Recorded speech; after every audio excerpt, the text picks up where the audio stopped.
Hello guys. सभी ANM और GNM साथी एक बार फिर से कीजिए स्वीकार वंदे मातरम के साथ मेरा प्यार भरा नमस्कार।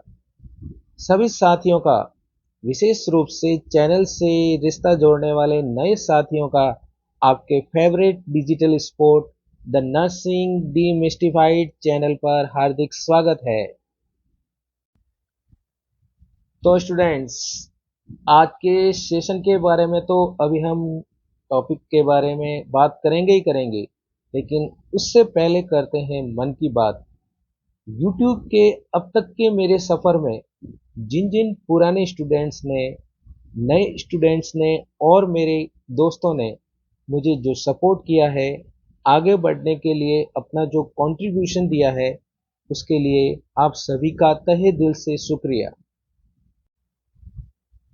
और उससे भी बढ़कर खास बात, जिन एएनएम और जीएनएम साथियों ने मुझ पर अपना ट्रस्ट जताकर डिजिटल कोर्स ज्वाइन किया है, उन सभी को भी मेरा दिल से सैल्यूट और आभार।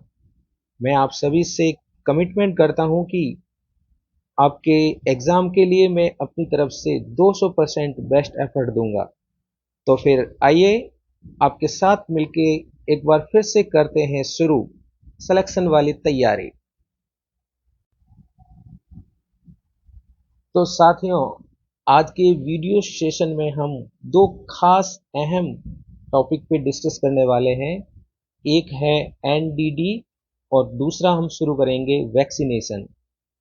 आपको याद होगा, हमने iron folic acid video session में एनआईपीआई यानी नेशनल आयरन प्लस इनिशिएटिव के बारे में बात की थी। आपको ये भी याद होगा कि एनआईपीआई के दो इम्पोर्टेंट कंपोनेंट है। पहला कंपोनेंट है आयरन फॉलिक एसिड सप्लीमेंटेशन और दूसरा कंपोनेंट है एनडीडी यानी नेशनल डी वर्मिंग डे। तो नेशनल डी वर्मिंग डे की बात वहाँ सेशन में बाकी रह गई थी, उसी को आज हम पूरा करते हैं ताकि हमारा आयरन फॉलिक एसिड का पूरा सेक्शन है वो ए टू जेड कवर हो जाए। उसको कंप्लीट करने के बाद हम आएंगे वैक्सीनेशन पर। और वैक्सीनेशन के बारे में मैं आपको बताना चाहूँगा कि जो आपका एग्ज़ाम है उसमें डेफिनेटली 2 से 3 क्वेश्चन वैक्सीनेशन के मिलने वाले हैं। खास करके स्पेशली जो एएनएम का एग्ज़ाम है उसमें तो आपको 4 से 5 क्वेश्चन तक वैक्सीनेशन के मिल जाएंगे। इसलिए मेरा पूरा टारगेट है, पूरा मानस है कि ग्राउंड लेवल पे बेसिक जो वैक्सीनेशन की बातें हैं उनको, कॉन्सेप्ट को समझते हुए, चाहे इसमें 4-5 वीडियो सेशन भी लग जाए तो कोई इश्यू नहीं है, लेकिन हम वैक्सीनेशन का जो टॉपिक है उस पर अच्छी तरह से पूरी कमांड करेंगे। तो फिर बिना किसी देरी के शुरू करते हैं आज के सेशन। तो सभी साथी अगले 1 घंटे के लिए सारे दूसरे काम छोड़कर जुड़ जाइए मेरे साथ और करते हैं शुरू आज का सेशन। सॉयल ट्रांसमिटेड हेलमिंथ यानी मृदा संचारित हेलमिंथ। मृदा संचारित का अर्थ है मिट्टी से संचारित या फैलने वाले। हेलमिंथ का मतलब क्या है? देखिए, हेलमिंथ एक मेडिकल टर्म है जिसका अर्थ होता है इंटेस्टाइनल पैरासिटिक वर्म्स। इंटेस्टाइनल बोले तो मनुष्य की इंटेस्टाइन में रहने वाले। पैरासिटिक का मतलब है परजीवी, जो अपनी लाइफ को सरवाइव करने के लिए दूसरों पे डिपेंड रहते हैं, उन्हें हम पैरासाइट या परजीवी कहते हैं। और वर्म्स का मतलब है कृमि। तो ये जो हेलमिंथ वर्ड हमने यूज लिया है, इसे हम आम बोलचाल की भाषा में पेट के कीड़े भी कहते हैं, यानी कि मिट्टी से फैलने वाले पेट के कीड़े। अगला पॉइंट देखिए, हेलमिंथ से होने वाले इन्फेस्टेशन को हेलमिंथियासिस भी कहा जाता है। वर्ड याद रखिएगा, दो वर्ड पे हम आगे डिस्कस करेंगे, एक इन्फेस्टेशन और दूसरा हेलमिंथियासिस। तो हिंदी में जो हम वर्ड यूज करते हैं संक्रमण, एक्चुअल में मेडिकल डेफिनेशन में वो दो अलग अलग तरह के वर्ड बन जाते हैं। एक है इन्फेक्शन और दूसरा है इन्फेस्टेशन। हमें इन दोनों चीज़ों को अच्छे से क्लियर करना है। देखिए, ग्राउंड लेवल का मतलब ही यही है कि सारी बेसिक चीज़ों को हमें कवर करना है। तो सबसे पहले हम सीखते हैं कि इन्फेक्शन और इन्फेस्टेशन किस तरह से अलग है। पहला पॉइंट देखिए, इन्फेक्शन माइक्रो ऑर्गेनिज्म से फैलने वाला संक्रमण है, जैसे प्रोटोजोआ, फंगस, वायरस या बैक्टीरिया से फैलने वाला संक्रमण। माइक्रो का मतलब होता है छोटे और ऑर्गेनिजम्स का मतलब है जीवाणु, सूक्ष्म जीवाणु। यानी जो ऑर्गेनिजम्स को देखने के लिए हमें माइक्रोस्कोप की जरूरत पड़ती है, उनको हम माइक्रो ऑर्गेनिजम्स कहते हैं। और ये जो संक्रमण फैलाएंगे, इनको हम साइंस की भाषा में इन्फेक्शन कहेंगे। जबकि इन्फेस्टेशन बड़ी साइज वाले कॉम्प्लेक्स जीवों से, जैसे इंसेक्ट से या वर्म्स के द्वारा फैलने वाला संक्रमण है। यानी इन्फेस्टेशन जो फैलाते हैं वे जीव साइज में भी बड़े होते हैं और कॉम्प्लेक्स होते हैं। कॉम्प्लेक्स का मतलब मल्टी सेलुलर, उनकी बॉडी लाखों सेल से मिलकर बनी हुई होती है। तो अब आप देखिए, इन्फेक्शन और इन्फेस्टेशन में दूसरा और क्या डिफरेंस हो सकता है। इन्फेक्शन इंट्रासेलुलर संक्रमण है। नया वर्ड यूज किया है, इंट्रासेलुलर। इंट्रा का मतलब होता है के भीतर, within. Cellular word cell के लिए आया है। जबकि इन्फेस्टेशन है वो एक्स्ट्रा सेलुलर संक्रमण है। यानी एक्स्ट्रा यानी बाहर, सेलुलर मतलब सेल। तो इसका मतलब ये हुआ कि माइक्रो ऑर्गेनिज्म जो इन्फेक्शन फैलाते हैं, तो वो जब इन्फेक्शन फैलाएंगे तो वो हमारी बॉडी में एंटर करने के बाद बॉडी की अलग अलग सेल्स के अंदर एंटर हो जाते हैं। उसके बाद में वो इन्फेक्शन का प्रोसेस करते हैं। जबकि इन्फेस्टेशन फैलाने वाले जो कॉम्प्लेक्स जीव होते हैं, जिसकी हमने अभी बात की थी, वो सेल के अंदर एंटर नहीं होते हैं, जबकि वो सेल के बाहर रह के ही, मतलब टिश्यू के अंदर, मसल्स के अंदर, वहां पर अपना इन्फेक्शन फैलाते हैं। इस तरह से इन्फेक्शन इंट्रा सेलुलर माना जाता है, जबकि इन्फेस्टेशन एक्स्ट्रा सेलुलर माना जाता है। इन्फेक्शन के उदाहरण तो आपको बहुत सारे पता होंगे, जैसे ट्यूबरक्लोसिस, मीजल्स, रूबेला वगैरह। ये सभी इन्फेक्शन के उदाहरण हैं और ऐसे हजारों उदाहरण हो सकते हैं। अगर हम इन्फेस्टेशन के एग्जाम्पल की बात करें तो आएगा हेलमिनथ्रियसिस, जिसके बारे में अभी हम पढ़ने जा रहे हैं। पेडिक्लोसिस, जिसे जुओं का संक्रमण कहा जाता है, इसके बीच भी इसी के अंदर आएगा। तो इस तरह से हम इन्फेक्शन और इन्फेस्टेशन को अलग अलग डिफरेंस में समझ सकते हैं। तो अभी देखिए, हम हेलमिंथ्स के एग्जाम्पल की बात करते हैं। यानी कौन कौन से ऐसे हेलमिंथ है जिनसे हेलमिंथियसिस, या हम कहें कि मृदा से संचारित होने वाला संक्रमण हो सकता है। और इनके जो हम वर्म्स के नाम पढ़ेंगे, उनकी जो देखने की जैसी उनकी शेप नजर आती है, उसके आधार पे उनके नाम रखे गए हैं। यहाँ मैं आपको उनके जनरल नेम भी बता रहा हूँ और साथ में मैंने नोट्स में उनके सामने की तरफ उनके बायोलॉजिकल नेम भी डाले हैं। अगर आपको बायोलॉजिकल नेम याद करने में थोड़ी परेशानी हो रही हो, तो आप इनको कम से कम जब भी बार बार पढ़ेंगे तो आपकी ये जाने पहचाने तो बन ही जाएंगे। उससे एग्जाम में अगर ऐसा कोई क्वेश्चन आए तो आप उनको आसानी से अटेम्प्ट कर सकते हैं। तो सबसे पहले बात करते हैं विपवम। विपवम को हिंदी में चाबुक कृमि कहते हैं और इसका ऐसा नाम इसलिए रखा गया है क्योंकि ये देखने में बिल्कुल चाबुक की तरह होता है। चाबुक तो आपने देखा ही होगा, पीछे की तरफ पकड़ने के लिए जो हत्था होता है वो थोड़ा सा मोटाई में होता है और कैप्सूल के शेप का होता है, और आगे की तरफ जो चाबुक की डोरी होती है वो बिल्कुल पतली सी होती है। तो ये विपवर्म भी देखने में बिल्कुल एग्जैक्टली वैसा ही होते हैं। इनका बायोलॉजिकल नाम ट्राइचूरिस ट्राइचूरा है। सेकंड जो वर्म है वो है हुक वर्म। सिंपल है, इनके आगे की तरफ हुक लगे हुए होते हैं। हिंदी में इन्हें अंकुश कृमि कहते हैं। और इन हुक की सहायता से ये एनिमल्स की बॉडी पर, या अगर छोटे बच्चे नंगे पांव खेत में वगैरह अगर खेलते हैं, तो ये उनकी पैरों में, स्किन पर आसानी से चिपक जाते हैं। हुक जो होते हैं वो इनको एनिमल्स या बच्चों की बॉडी पे, स्पेशली लेग्स पे, पैरों पे चिपकने में हेल्प करते हैं। इनका बायोलॉजिकल नेम है नेक्टर अमेरिकनस। और एक और नाम है एनसाइक्लोस्टोमा ड्यूडेनल। तो ये दो वर्म अभी हमने देखे, एक थे विप वर्म यानी चाबुक कृमि, और दूसरे देखने में हुक के जैसे, इसलिए इनका नाम हो गया हुक वर्म। कुछ और भी एग्जाम्पल देखते हैं। दो और एग्जाम्पल देखिए, टैप वर्म और राउंड वर्म। टैप वर्म में टैप शब्द छुपा हुआ है, और टैप का मतलब फीते से होता है। तो ये बिल्कुल चपटे होते हैं, देखने में फीते जैसे दिखाई देते हैं, इसलिए इन्हें फीताकृमि कहते हैं। इनका बायोलॉजिकल नाम टीनिया सैगिनेटा और टीनिया सोलियम है। टीनिया सैगिनेटा के ब्रैकेट में मैंने देखिए बीफ टैपम लिखा है, और बीफ है वो गाय के मांस को कहते हैं। तो आप यूं समझ सकते हैं कि जो टैपम है ये गाय से गाय के अंदर संक्रमण फैलाते हैं, और फिर वहां से ह्यूमन के अंदर ट्रांसफर होते हैं। जो लोग नॉन वेजिटेरियन होते हैं वो इस तरह का जब मीट यूज करते हैं, अगर वो प्रॉपरली उसको कुक नहीं किया गया, अच्छे से नहीं पकाया गया है, उस कंडीशन में उनमें ये इनके जरिए टैप वर्म के जरिए हेलमिंथियासिस होने की पूरी संभावना रहती है। तो एक तो अभी आपने डिस्कस किया टैप वर्म, जिसके मैंने दो नाम बताए। दूसरा नाम है टीनिया सोलियम।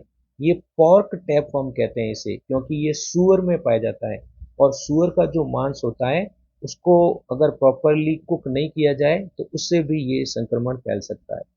लास्ट हम डिस्कस करते हैं राउंड वर्म की, जिसे बायोलॉजिकल नेम में एस्केरिस कहा जाता है।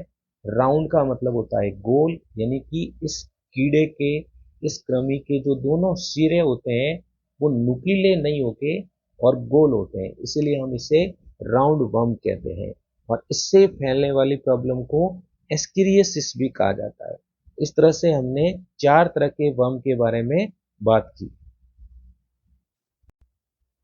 एक बार जल्दी से रिवाइज कीजिए, विपवर्म, चाबुक्रमी, उसके बाद में हुकवर्म, हुकवर्म, अंकुशक्रमी, तीसरे नंबर पे टैपवर्म यानी फिताक्रमी, और चौथे नंबर पे राउंड वर्म यानी गोलक्रमी। ये चार अलग अलग प्रकार के जो वर्म हैं, यही ह्यूमन के अंदर या एनिमल्स के अंदर जो हेलमिंथियासिस फैलाते हैं, वो फिर बाद में मिट्टी से आगे फैल सकता है। तो चलते हैं टॉपिक में आगे की तरफ, और अब हम दो और कॉन्सेप्ट सीखते हैं।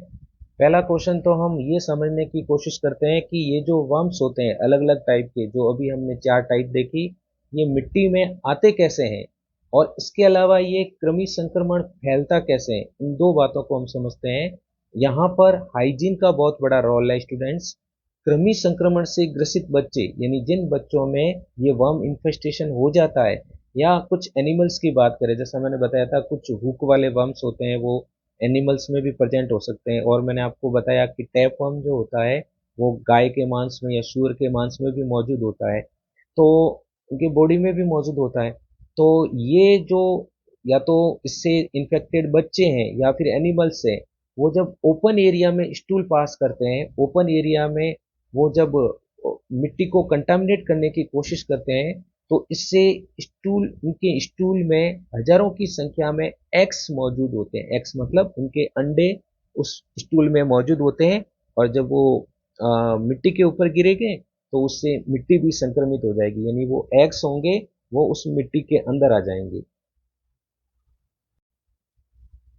तो ये अंडे आ गए मिट्टी में, और अब ये मिट्टी हो गई संक्रमित।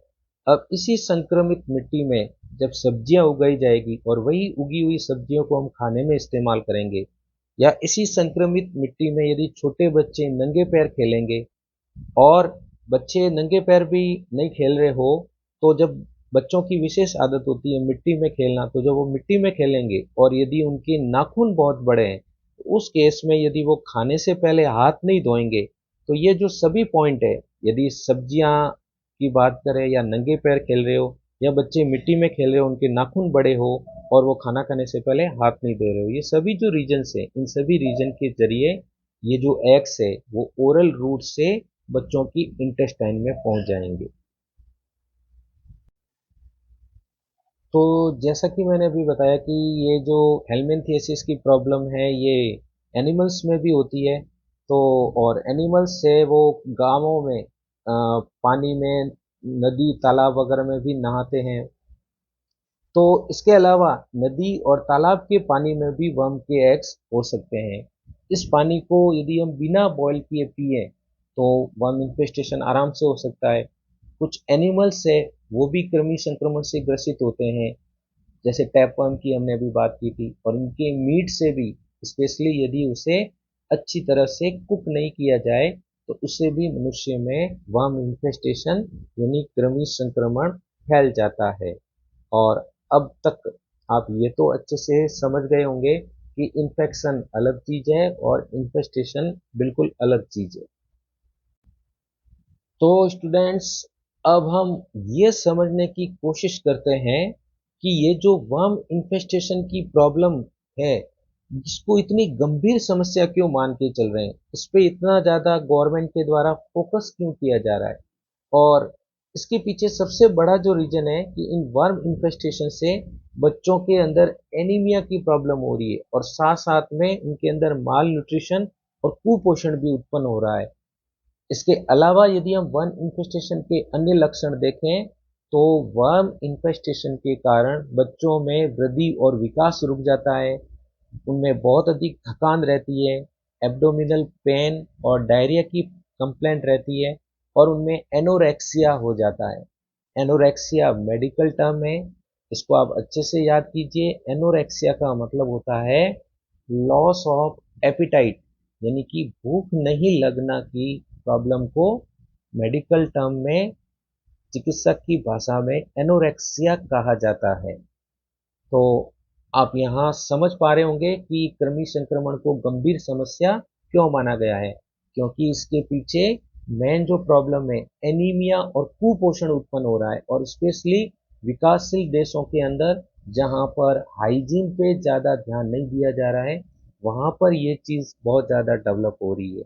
और यहाँ जो चीज़ हम डिस्कस करने जा रहे हैं उसको हम ऑलरेडी एनीमिया से कनेक्ट कर चुके हैं। मैंने जैसा कि आज की सेशन के शुरू में बताया, NIPI यानी नेशनल आयरन प्लस इनिशिएटिव में इस कार्यक्रम को इसीलिए साथ में ऐड किया गया है क्योंकि कृमि संक्रमण से भी बच्चों में एनीमिया हो रहा है, तो इसको रोककर भी हम एनीमिया को कंट्रोल कर सकते हैं।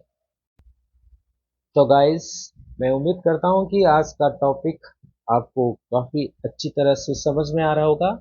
अब हम STH, इसकी फुल फॉर्म भी आपको याद हो गई होगी, सॉयल ट्रांसमिटेड हेलमिंथ यानी मृदा संचारित हेलमिंथ के ट्रीटमेंट के बारे में बात करते हैं। यानी वर्म इन्फेस्टेशन का क्या ट्रीटमेंट हो सकता है। देखिए, सबसे पहले मैंने लिखा है DOC, जिसकी फुल फॉर्म होती है drug of choice. Drug of choice का मतलब है किसी भी ड्रग को सबसे ज़्यादा प्रिस्क्राइब किया जाता हो और जिसका सबसे अच्छा रिजल्ट माना जाता हो, जिसे डॉक्टर फिजिशियन सबसे ज़्यादा रिकमेंड करते हैं, उस ड्रग को हम ड्रग ऑफ चॉइस कहते हैं। तो यहाँ पर वर्म इन्फेस्टेशन में जो सबसे बेस्ट मेडिसिन मानी गई है वह है एल्बेंडाजोल। इसके अलावा भी कुछ ड्रग्स हैं जिनका यहाँ पर इस्तेमाल किया जा सकता है, जिसमें दूसरा नाम आता है मीबेंडाजोल, एक और नाम है ट्राइक्लेबेंडाजोल, और एक है आइवरमेक्टिन। ये सभी ड्रग्स है वो वर्म इन्फेस्टेशन में यूज लेते हैं, और इनके कंबाइंड रूप से इनको हम एंटी हेलमिंथिक ड्रग्स भी कहते हैं। एंटी हेलमिंथिक ड्रग्स किसी ड्रग का नाम नहीं है, ये एक कैटेगरी हो गई है। अगर इसकी सही से डेफिनेशन पूछी जाए तो ये होगी हेलमिंथिएसिस या वर्म इन्फेस्टेशन को ठीक करने के लिए काम में ली जाने वाली ड्रग को एंटी हेलमिंथिक ड्रग्स कहा जाता है। और इसके आपको अभी मैंने 4 एग्जाम्पल बताए, जिसमें से एल्बेंडाजोल ड्रग ऑफ चॉइस होगी, उसके अलावा मिबेंडाजोल, आइवरमेक्टिन और ट्राइक्लेबेंडाजोल भी है। मैंने आपको शुरुआत में एक सेशन में कहा था कि आपके एग्जाम में फार्माकोलॉजी यानी ड्रग्स से संबंधित डेफिनेटली क्वेश्चन मिल सकते हैं, इसीलिए जहां भी मुझे ऐसा कहीं गुंजाइश लग रही है वहां हम साथ साथ में ड्रग्स को भी डिस्कस करने की पूरी कोशिश कर रहे हैं। और आगे डिस्कस करते हैं एंटी हेलमिंथिक ड्रग या डीवर्मिंग जो ट्रीटमेंट है, क्या इसके कुछ साइड इफेक्ट्स हो सकते हैं। देखिए स्टूडेंट्स, एंटी हेलमिंथिक ड्रग्स के बहुत ही माइल्ड हल्के साइड इफेक्ट्स हो सकते हैं, जैसे डिजीनेस यानी चक्कर आना, नोजिया, हेडेक या वॉमिटिंग। और ये साइड इफेक्ट्स एक दो दिन में गायब हो जाते हैं। जैसे ही हम ये टैबलेट बच्चों को देते हैं, उनकी बॉडी में से जैसे ही वॉर्म और उनके एग्स डिस्ट्रॉय किल होने लगते हैं, एक दो दिन में ये साइड इफेक्ट्स डिसअपियर हो जाते हैं। अगर टैबलेट लेने के बाद सीरियस साइड इफेक्ट उत्पन्न हो रहे हो किसी भी बच्चे में, तो हमें मेडिकल कंसल्ट करना जरूरी है, वरना माइल्ड कंडीशन में इतना कंसर्न की बात नहीं है। तो अब मेन टॉपिक पे आते हैं, Ndidi national D worming day. और जैसा मैंने बताया था कि नेशनल आयरन प्लस इनिशिएटिव के दो कंपोनेंट थे, एक था आयरन फॉलिक एसिड सप्लीमेंटेशन और दूसरा था Ndidi national D worming day. इसके बारे में डिस्कस करते हैं और ये एग्जाम के हिसाब से काफ़ी इम्पोर्टेंट भी है। देखिए, इसके अपडेट की यदि हम बात करें तो 10 फरवरी 2015 को स्वास्थ्य एवं परिवार कल्याण मंत्रालय भारत सरकार के द्वारा सबसे पहली बार एनडीडी यानी नेशनल डीवर्मिंग डे सेलिब्रेट किया गया था। डेट याद रखिएगा, 10 फरवरी 2015 को। जिन बच्चों ने 10 फरवरी को एल्बेंडाजोल की डोज मिस कर दी थी, मान लीजिए वो स्कूल नहीं आए या आंगनवाड़ी सेंटर ज्वाइन नहीं कर पाए, या कुछ बच्चे बीमार भी हो सकते हैं, तो काफ़ी सारे बच्चे हैं वो उस दिन कवर नहीं हो पाए होंगे। उन सारे बच्चों के कवर करने के लिए ठीक 3 दिन बाद 13 फरवरी 2015 को मॉपअप डे MUD भी आयोजित किया गया था।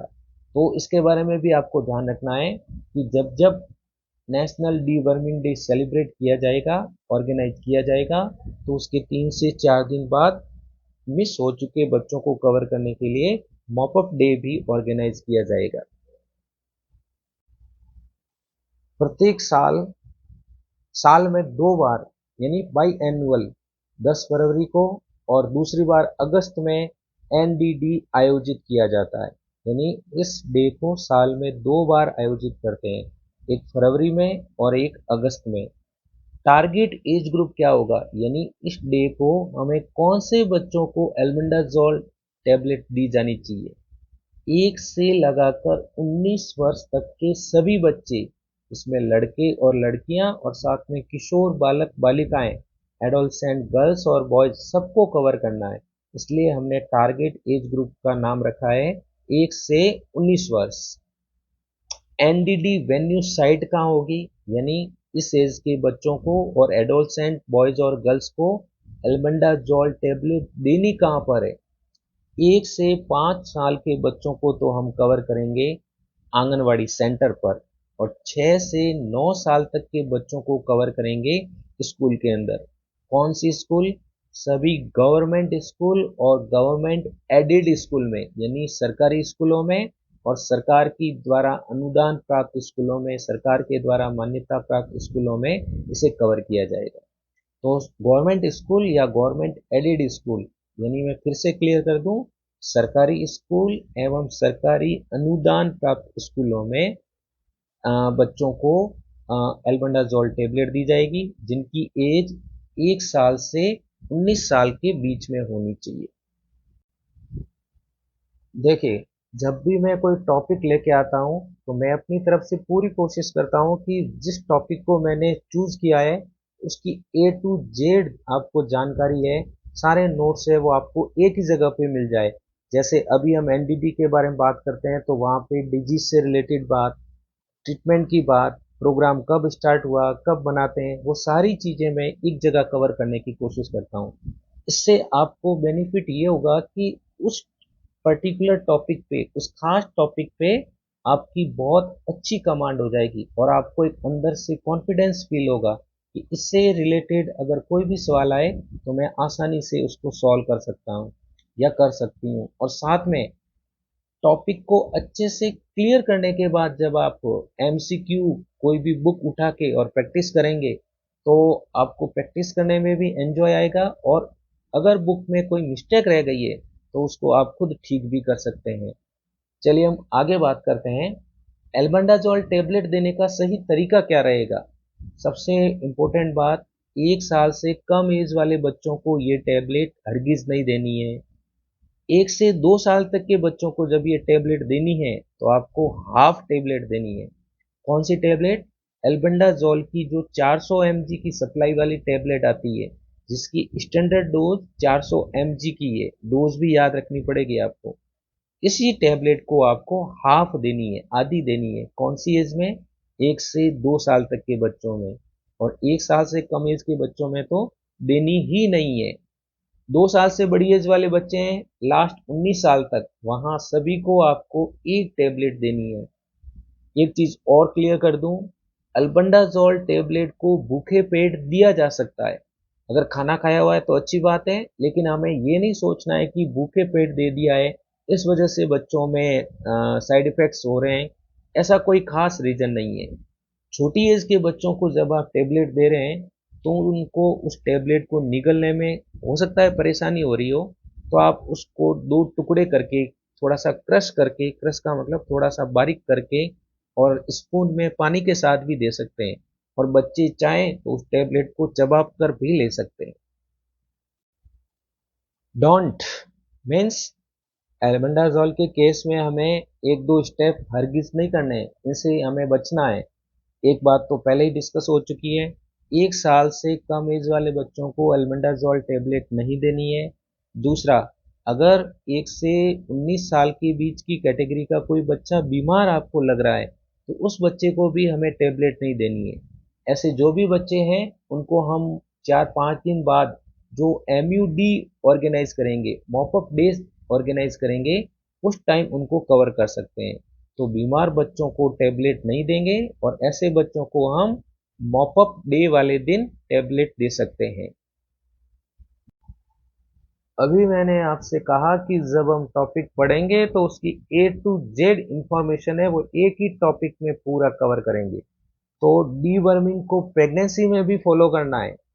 सभी प्रेग्नेंट महिलाओं को 5वें से 6ठे महीने में, याद रखिएगा, 5वें से 6ठे महीने में टैबलेट एल्बेंडाजोल की सिंगल डोज देनी है। 400 mg की स्टैंडर्ड जो डोज होती है उसकी सिंगल टैबलेट देनी है। एंडेमिक वगैरह की कोई बात नहीं कर रहे हैं हम। जितनी भी प्रेग्नेंट महिलाएं हैं उनको सभी को देनी है और अंडर ऑब्जर्वेशन देनी है। आपको याद आ रहा है, जैसे हम डॉट्स की दवाइयां अंडर ऑब्जर्वेशन देते हैं, डॉट्स की फुल फॉर्म में ही डायरेक्ट ऑब्जर्वेशन छुपा हुआ है, उसी तरीके से हमें ये टैबलेट भी सभी प्रेग्नेंट महिलाओं को अंडर ऑब्जर्वेशन देनी है, ताकि कोई साइड इफेक्ट्स वगैरह भी हो तो हम उसको ऑन स्पॉट अच्छे से हैंडल कर सके। और आपको ये जानकारी भी बता दूं कि ये जो आप सिंगल डोज एल्बेंडाजोल देंगे उसको हमें MCP कार्ड में, जिसे हम ममता कार्ड भी कहते हैं, उसमें उसकी एंट्री भी करनी है। उसके लिए वहां पर स्पेसिफाई कॉलम बनाया हुआ है, हम वहां पे उसकी एंट्री भी करेंगे। तो तो साथियों, ये था हमारा टॉपिक, सॉइल ट्रांसमिटेड हेलमिंथ। और मैंने अपनी तरफ से पूरी कोशिश की है कि इससे रिलेटेड जितना भी कंटेंट आपके लेवल का, यानी कि ANM और GNM लेवल का जो कंटेंट हो सकता था, वो मैंने सारा एक ही टॉपिक में पिरोने की पूरी कोशिश की है। और ये हमारे आज की वीडियो सेशन का पहला हाफ पार्ट था। अब हम जल्दी से दूसरे सेक्शन पे आ जाते हैं। जैसा कि मैंने वैक्सीनेशन के बारे में कहा था, तो आज के बाद में हम अगली 2-3 वीडियो सेशन तक वैक्सीन के बारे में अच्छे से डिस्कस करेंगे। 1 बाय 1 एक एक वैक्सीन को लेंगे और उनके बारे में बेसिक की कॉन्सेप्ट्स को समझेंगे। केवल टॉपिक को डिस्कस ही नहीं करना है, टॉपिक को साथ साथ में याद भी करते रहना है। अगर आप अपना फोकस अच्छे से रखेंगे तो मेरा पूरा विश्वास है कि आपको काफ़ी सारी चीज़ें वीडियो सेशन में साथ साथ ही याद हो जाएगी। तो हम वैक्सीनेशन में शुरुआत करते हैं इंडिया के सबसे पुराने वैक्सीन से।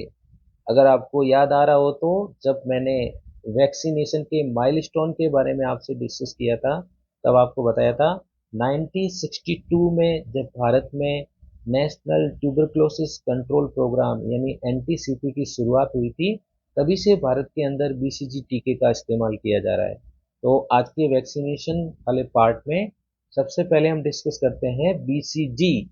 और सबसे पहले देखते हैं बीसीजी नाम बना कैसे। देखिए तीन चीजें हैं बीसीजी। बी से बेसिलस, और सी से कैलमिट, और ग्यू से है गैरिन। पीछे वाले दो वर्ड देखिए, कैलमिट और गैरिन, ये आपको दो डॉक्टर के नाम के बारे में इंफॉर्मेशन दे रहे हैं। डॉक्टर एल्बर्ट कैलमिट और डॉक्टर कैमिल गैरिन, इन दोनों डॉक्टर्स ने सबसे पहले इस वैक्सीन को तैयार किया था।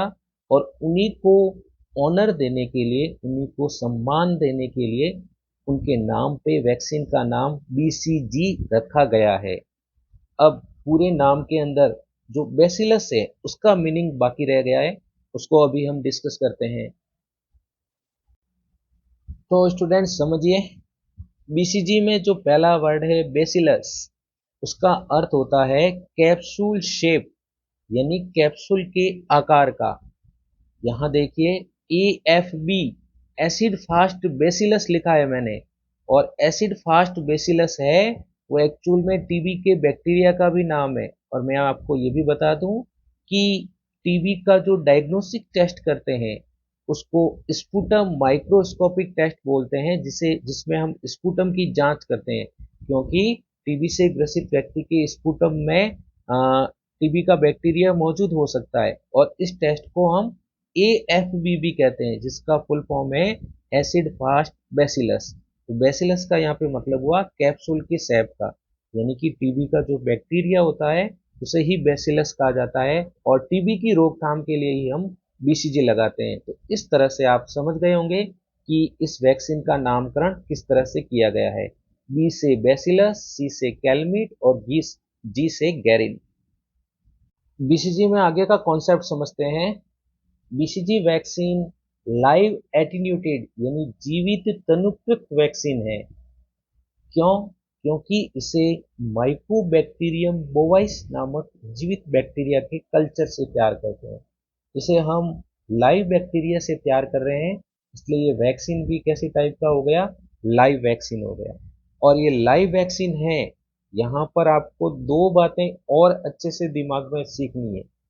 केवल मैं बीसीजी की बात ही नहीं कर रहा हूँ, जो भी लाइव वैक्सीन हम पढ़ेंगे टोटल मिला के हमारी टीकाकरण सारणी में, अगर हम राजस्थान की बात करें तो 3 लाइव वैक्सीन को हम इस्तेमाल कर रहे हैं। तो ये जो दो बातें हम पढ़ने जा रहे हैं ये सभी लाइव वैक्सीन पे लागू होगी। देखिए स्टूडेंट्स, इसी तरह से धीरे धीरे आपके माइंड में कॉन्सेप्ट क्रिएट होंगे, और वे कॉन्सेप्ट आपको 10 तरह के अलग अलग सवाल, चाहे वो कैसे भी घुमा कर आ जाए, आपको सॉल्व करने में पूरी तरह से हेल्प कर सकते हैं। तो बीसीजी लाइव वैक्सीन है, इसलिए नंबर 1, इस पर ओपन वायल पॉलिसी लागू नहीं होती है। ओपन वायल पॉलिसी का दूसरा नाम आपको बताया गया था मल्टी डोज वायल पॉलिसी। तो आपको एक कॉन्सेप्ट तो अपने दिमाग में फिट करना ही है कि कोई भी लाइव वैक्सीन होगा उसके ऊपर ओपन वायल पॉलिसी कभी भी लागू नहीं होगी। दूसरा, ये लाइव वैक्सीन है, इसलिए बीसीजी की जो वायल होगी या जो एम्पूल होगा उसकी कैप के ऊपर वीवीएम लगा हुआ होगा। वीवीएम कहाँ होगा? कैप के ऊपर। और जो लाइव नहीं होते हैं उनके अंदर वीवीएम लगा होता है साइड में। तो आपको यहाँ पे लाइव वैक्सीन की वजह से ये दो कॉन्सेप्ट सीखने हैं।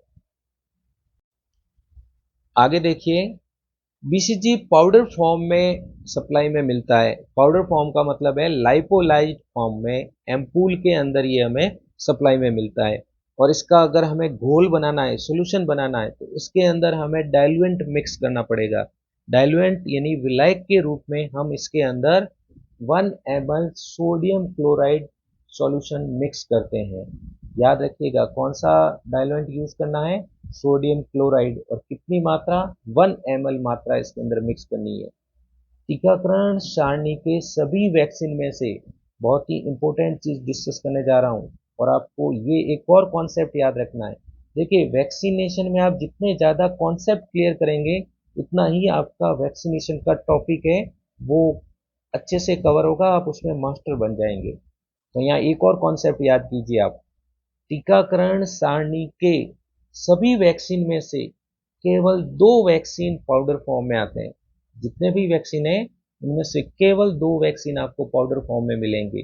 और उसके अंदर आपको डाइल्यूएंट मिक्स करना है और उसका फिर डाइल्यूएंट मिक्स करके घोल बनाना पड़ेगा। पाउडर फॉर्म में एक तो है बीसीजी और बीसीजी के अलावा है एमआर। ये दोनों वैक्सीन हमें पाउडर फॉर्म में मिलते हैं। यहाँ आपको एक और कॉन्सेप्ट याद दिला देता हूँ। जब हम इम्यूनाइजेशन सेशन स्टार्ट करते हैं तो जो आइस पैक हम टेबल पर रखते हैं जिसके ऊपर हमें कुछ वैक्सीन रखने होते हैं, उस आइस पैक के अंदर पिट बना हुआ होता है, दो पिट होते हैं और दो पिट के अंदर हमें दो वैक्सीन की वायल रखनी है और वो वैक्सीन की वायल वही दो रखेंगे जो हमें पाउडर फॉर्म में उपलब्ध है। दो पिट और पाउडर वाले भी दो, प से पाउडर और प से पिट, तो वहां उस पिट के अंदर रखते हैं बीसीजी और एमआर। ये भी आपको याद रखना है। अब आगे देखिए, पाउडर वाले लाइव वैक्सीन दो है और दोनों में डाइल्यूएंट भी दो अलग अलग मिक्स करेंगे। बीसीजी में हमें मिलाना है 1 ml सोडियम क्लोराइड और एमआर के अंदर हमें मिक्स करना है 1 ml डिस्टिल वाटर। ध्यान दीजिएगा, डाइल्यूएंट अलग अलग है लेकिन उनकी मात्रा जो है वो सेम रखनी है। और एक खास बात, एम्पूल में डाइल्यूएंट मिक्स करने से पहले हमें वीवीएम चेक करना है। पहले वीवीएम चेक करेंगे और उसके बाद डाइल्यूएंट मिक्स करेंगे।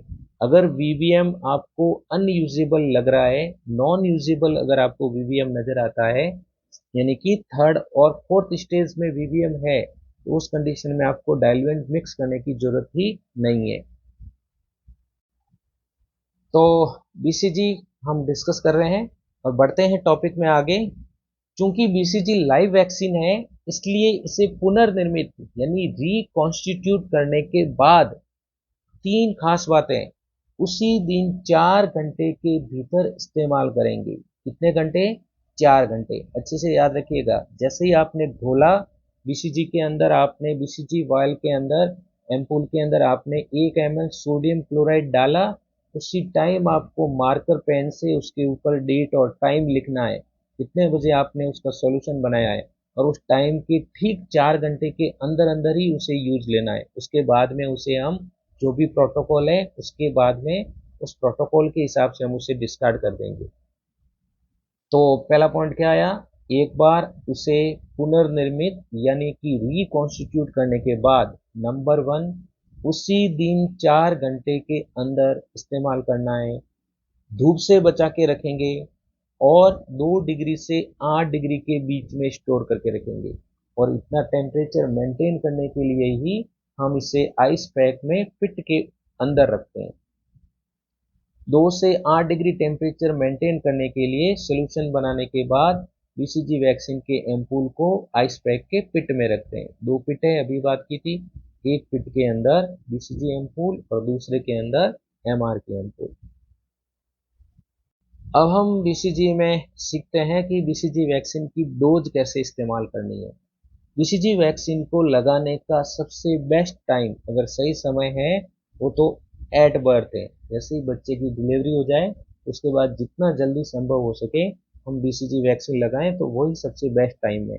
और एट बर्थ डोज कितनी है? 0.05 ml। अच्छे से दिमाग में सेट कीजिएगा, 0.05 ml है। और कई बार ऐसा ऑब्जेक्टिव क्वेश्चन आता है जिसमें इस डोज के ऊपर क्वेश्चन बनाया हुआ है। एक में दिया हुआ होगा 0.05, एक में दिया हुआ होगा 0.5, एक आपको ऑब्जेक्टिव मिल जाएगा 0.005, और वहां आप अगर थोड़ा सा भी नजर चूके तो आपका ऑब्जेक्टिव गलत हो जाएगा। इसलिए डोज को अच्छे से याद कीजिए। बीसीजी की डोज है 0.05 ml।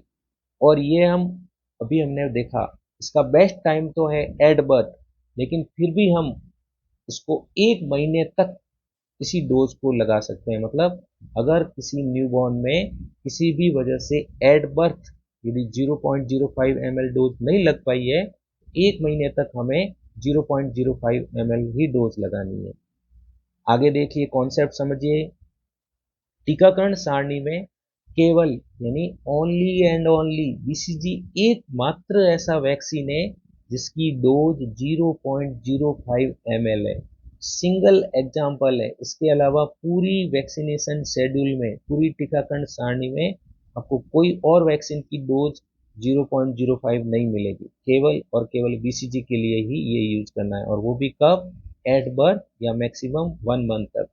अगर न्यूबॉर्न में at birth BCG vaccine miss हो जाए तो बाद में इसे अधिकतम 1 वर्ष की आयु तक कभी भी लगा सकते हैं। मान लीजिए एट बर्थ भी नहीं लगाया, 1 महीना बीत गया तभी भी नहीं लगाया, तो फिर लास्ट में मैक्सिमम जो इसकी लिमिट रहेगी वो 1 वर्ष तक रहेगी। एट बर्थ के बाद में 1 वर्ष के दौरान अगर हम इसे लगाएंगे, यानी 1 महीने से लेकर बाद में 1 साल तक कभी भी लगाते हैं, तो इसकी डोज चेंज हो जाएगी। अब इसकी डोज हो जाएगी 0.1 ml। 0.1 ml जो डोज है, मैं आपको बता दूं, वैसे हम आगे डिस्कस करने वाले हैं, वो FIPV की भी डोज होती है। चलिए और आगे डिस्कस करते हैं कि BCG वैक्सीन में क्या क्या और नया अपडेट है।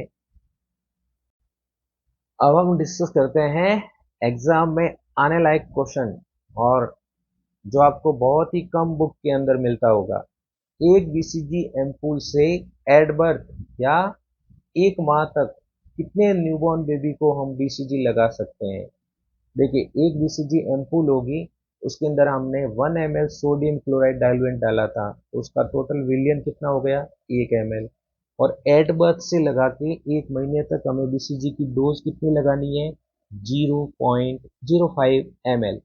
इसलिए इसका आंसर निकालने के लिए हम क्या करेंगे, 1 ml के अंदर 0.05 ml का भाग देंगे, डिवाइड करेंगे, और इसका सही आंसर आ जाएगा 20 डोज। यानी एक बीसीजी की एम्पूल से हम अगर न्यूबॉर्न में या अधिकतम 1 महीने के बच्चों को, यदि इन्फेंट को यदि हमें बीसीजी लगाना है, तो टोटल हम 20 न्यूबॉर्न को कवर कर सकते हैं। बहुत ही इंपॉर्टेंट क्वेश्चन है, इसे आप अच्छे से समझिएगा। आगे देखिए, एट बर्थ के बाद 1 वर्ष तक के इन्फेंट में एक एम्पूल से बीसीजी के कितने डोज बनेंगे, यानी वही बात, कितने बच्चों को कवर कर सकते हैं। सॉल्व करने का वही तरीका रहेगा, 1 ml बट्टा 0.1 ml। इस बार हमने डोज चेंज कर दी है, इस बार हमें 1 ml के अंदर 0.1 ml से डिवीजन करना है, भाग देना है, क्योंकि इस बार हमें 1 वर्ष तक के बच्चों को काउंट करना है। तो आंसर आ जाएगा 10 डोज, यानी 10 इन्फेंट को हम बीसीजी लगा सकते हैं। तो यहाँ एक और कॉन्सेप्ट समझिए, 0.05 को यदि हम डबल कर दें तो वो 0.1 ml बन जाता है, यानी कि 0.1 ml की जब हाफ डोज करते हैं तो वह 0.05 ml होती है। आई थिंक आप इस मैथमेटिक कैलकुलेशन को समझ गए होंगे। सबसे खास बात देखिए, जिसे मैंने VVIMP से भी शो किया है, टीकाकरण सारणी में जितने भी वैक्सीन दे रखे हैं उन कुल वैक्सीन में से केवल 2 ही वैक्सीन की डोज 0.1 ml है। पहली 1 माह से लेके 1 साल तक के बीसीजी की डोज कितनी है, 0.1 ml, और FIPV की डोज कितनी है, 0.1 ml। यानी FIPV और BCG का कुछ न कुछ आपस में कनेक्शन भी रहेगा, चाहे वो डोज के मामले में ही क्यों ना हो। एक और कॉन्सेप्ट को क्लियर करने की कोशिश करते हैं एक क्वेश्चन के माध्यम से। न्यूबॉर्न अथवा 1 माह से कम एज वाले इन्फेंट में बीसीजी की 0.05 ml डोज ही क्यों डिसाइड की गई है, बीसीजी को आईडी रूट से वैक्सीन क्यों लगाते हैं, इन दोनों बातों को एक साथ समझने की कोशिश करते हैं। देखिए, न्यूबॉर्न की जो स्किन होती है वो बहुत ही ज़्यादा थिन और डेलिकेट होती है। अगर हम 0.05 ml की बजाय यदि इससे भी ज़्यादा डोज लगाएं अथवा आईडी रूट की बजाय कोई और रूट अपनाएं, तो वैक्सीन की जो डोज है वो न्यूबॉर्न की स्किन को ब्रेक करके और इंटरनल टिश्यू तक पहुंच जाएगी। इससे वहाँ पे क्या होगा, लोकल एब्सेस हो सकती है, यानी उस एरिया में वहाँ पे पस फॉर्मेशन हो सकता है। उसके आसपास जो लिम्फ नोड्स है उसमें भी स्वेलिंग हो सकती है। यही कारण है कि हमने 2 चीजें फिक्स की है। एक तो न्यूबॉर्न बेबी के केस में या 1 मंथ तक हमें डोज को 0.05 ml ही रखना है, और रूट है वो तो हम परमानेंटली बीसीजी के लिए आईडी ही रखते हैं। मैं समझता हूँ कि बीसीजी के बारे में आपको काफ़ी कुछ नई चीज़ें समझने को मिल रही होगी।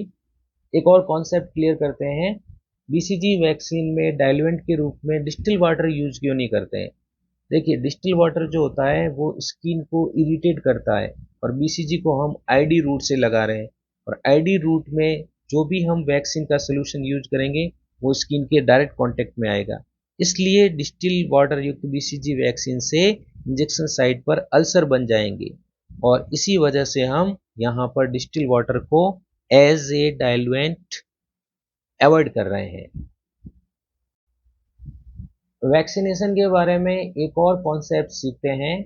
आपने अपनी क्लिनिकल प्रैक्टिस के दौरान ऑब्जर्व किया होगा कि हम आईएम इंजेक्शन या आईवी इंजेक्शन लगाते हैं। इंजेक्शन लगाने से पहले इंजेक्शन साइट को स्प्लिट स्वैब के द्वारा क्लीन करते हैं, लेकिन वैक्सीनेशन के केस में हम वैक्सीन साइट को कभी भी स्प्लिट स्वैब से क्लीन नहीं करते हैं। उसका क्या कारण है, समझिए।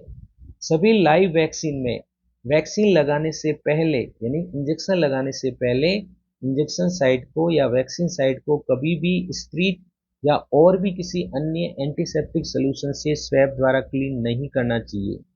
क्यों? क्योंकि उसके अंदर जो लाइव वैक्सीन है उस लाइव वैक्सीन में मौजूद होंगे लाइव बैक्टीरिया, और जब हम स्किन पर स्प्रिट अप्लाई करेंगे तो ये लाइव बैक्टीरिया जैसे ही उस स्प्रिट के कांटेक्ट में आएंगे तो ये लाइव बैक्टीरिया है वो किल हो जाएंगे, नष्ट हो जाएंगे, और उससे उस वैक्सीन की जो कैपेसिटी है, जो उसकी एफिकेसी है, वो खत्म हो जाती है। वैक्सीन उतना पावर के साथ में काम नहीं कर पाती है। यही रीजन है कि हम स्पेशली लाइव वैक्सीन के केस में स्प्लिट स्वैब का इस्तेमाल नहीं करते हैं। वैसे हम नेक्स्ट आ जाइए, बीसीजी वैक्सीन की रूट क्या है और बीसीजी वैक्सीन की साइट क्या है। साइट डिसाइडेड की गई है लेफ्ट अपर आर्म के डेल्टोइड एरिया में, और रूट होगा वो होगा आईडी रूट, और इसके लिए हम 25 से 26 गेज वाली ट्यूबरकुलिन सीरीज यूज करेंगे। यहाँ एक और क्वेश्चन है, बीसीजी को लेफ्ट अपर आर्म में ही क्यों लगाया जाता है? और इसका रीजन यह है कि जब हम लेफ्ट अपर आर्म में लगाते हैं तो उसे जिन बच्चों में बीसीजी वैक्सीनेशन हो गया है उनको आइडेंटिफाई करना आसान होता है। जिस तरह से हम ओपीवी पिलाते हैं तो लेफ्ट लिटिल फिंगर यूज करते हैं, वो भी एक आइडेंटिफिकेशन के लिए ही टेक्निक अपनाई जाती है। एग्जैक्टली उसी तरीके से लेफ्ट अपर आर्म में बीसीजी लगाने से बीसीजी वैक्सीनेट बच्चों को आइडेंटिफाई करना आसान होता है। वैक्सीन लगाने के बाद कौन सी चीज़ें नहीं करनी है, डोंट डू दिस। वैक्सीन लगाने के बाद इंजेक्शन साइट को ना तो कॉटन स्वैब से प्रेस करना है और ना ही साइट के ऊपर मसाज करनी चाहिए, और ना ही बीसीजी की इंजेक्शन साइट पे किसी भी प्रकार का तेल या क्रीम अप्लाई करना चाहिए। तो आज के सेशन में आगे बढ़ते हैं और अब हम बीसीजी वैक्सीन के साइड इफ़ेक्ट्स के बारे में डिस्कस करते हैं। वैक्सीन लगाने के 2 से 3 सप्ताह के बाद में वैक्सीन साइट के ऊपर पैप्यूल बन जाता है। 5वें सप्ताह के अंदर वो जो पैप्यूल बन गया है उसकी साइज है वो बढ़कर 4 से 8 हो जाएगी। पैप्यूल बना कब है? दूसरे से तीसरे सप्ताह में बनेगा, और उसकी साइज बढ़नी शुरू होगी 5वें सप्ताह से। यहाँ पर आपको ये जो वीक्स के बारे में बात की है वो भी याद रखना है। फिर उसके बाद में 5वें सप्ताह में जब पॉप्यूल की साइज बढ़ जाएगी उसके बाद में धीरे धीरे साइज है वो घटने लगती है और ये लाइट अल्सर के अंदर कन्वर्ट हो जाता है। 4 से 8 सप्ताह में ये जो अल्सर है ये पूरी तरह से ठीक हो जाएगा और उसके पीछे एक परमानेंट स्कार रह जाएगा जो बीसीजी का मार्क कहलाता है। तो यहाँ पे हमने 3 अलग अलग वीक की बात की है। दूसरे से तीसरे सप्ताह में तो पैप्यूल बनेगा, 5वें सप्ताह में पैप्यूल की साइज 4 से 8 के आसपास हो जाएगी, और लास्ट देखिए चौथे से 8वें सप्ताह के अंदर जो अल्सर बन गया था वो ठीक हो जाएगा और परमानेंट स्कार बन जाएगा। 3 अलग अलग सप्ताह आपको याद करने। दूसरे से तीसरे सप्ताह में पैप्यूल डेवलप होता है, 5वें सप्ताह के अंदर पैप्यूल की साइज बढ़ती है, और चौथे से 8वें सप्ताह के बाद वहां पे परमानेंट स्कार रह जाता है। अभी हमने साइड इफेक्ट में देखा कि वहां पे परमानेंट स्कार बनना जरूरी है। अगर वहां पे स्कार नहीं बने तो क्या हम दोबारा वैक्सीन लगाएं? नहीं। अगर बीसीजी वैक्सीन लगाने के बाद वैक्सीन साइट पे स्कार नहीं भी बने तो भी हम दोबारा वैक्सीन नहीं लगाएंगे। हाँ, एक और इम्पोर्टेंट चीज़ ध्यान रखना है, अगर वैक्सीन लगाने के 5 से 7 दिन बाद ही वैक्सीन साइट पे अल्सर बन जाए तो डॉक्टर से कंसल्ट करना ज़रूरी है, क्योंकि ये उस बच्चे के अंदर टीबी का सिम्टम हो सकता है। नेक्स्ट देखते हैं कि हमें कौन कौन सी कंडीशन में बीसीजी वैक्सीन नहीं लगाना चाहिए, यानी Contra indication of BCG vaccine. BCG vaccine live vaccine है, इसलिए अगर इन्फेंट एचआईवी से संक्रमित है तो नहीं लगाना है। अगर इन्फेंट में अभी रिसेंटली हाल ही में ऑर्गन ट्रांसप्लांट किया गया है तो भी हम बीसीजी को अवॉइड करेंगे। अगर किसी इम्यूनो सप्रेसिव ड्रग को अगर मान लीजिए फॉलो किया जा रहा है किसी इन्फेंट के अंदर, जैसे डेक्सामिथासोन, प्रेडनाइसोलान, अगर इन्फेंट को ये इम्यूनोसप्रेसिव ड्रग्स दी जा रही है तो भी हम बीसीजी को अवॉइड करेंगे। तो ये था हमारा आज का वैक्सीनेशन का सेक्शन बीसीजी, और जो कुछ हमने बीसीजी टॉपिक में डिस्कस किया है उसमें से कुछ निचोड़ बार निकाल के लाते हैं, यानी की कॉन्सेप्ट के रूप में कुछ और नई चीज़ें आपको सिखाने की कोशिश करता हूँ। की कॉन्सेप्ट में देखिए, पहला कॉन्सेप्ट आपको याद रखना है, पूरी टीकाकरण सारणी में ओनली और ओनली बीसीजी वैक्सीन की एट बर्थ डोज याद रखना है। एट बर्थ डोज 0.05 ml है और किसी की भी नहीं है। पूरी टीकाकरण सारणी में केवल बीसीजी वैक्सीन की एट बर्थ डोज है, वो 0.05 ml है पूरी टीकाकरण सारणी में, और किसी की भी ये डोज नहीं है।